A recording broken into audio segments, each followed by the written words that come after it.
तर ही आहे आपली शिवनेरी. तिकिटाचा दर पाहिला तर 600 रुपये ऑलमोस्ट मुंबई टू पुणे. पण गाडी कधीही बंद पडू शकते. आपलं गव्हर्मेंट कधीही बंद पडू शकेल, तसं ही गाड्यांचं पण तसंच आहे.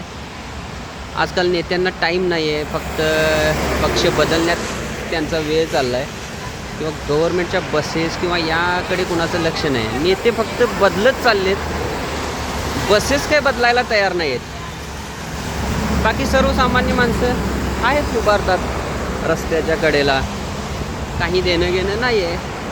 आता 1 तास झाला गाडी बंद आहे, बघू अजून 1 तास तरी थांबावंच लागेल वाटतं. बाकी चालू द्या. वर्ल्ड क्लास आपले बसेसचे दर आहेत, पण सुविधा मात्र झिरो. फक्त आपल्या कागदावरच सुविधा आहेत. चला एन्जॉय.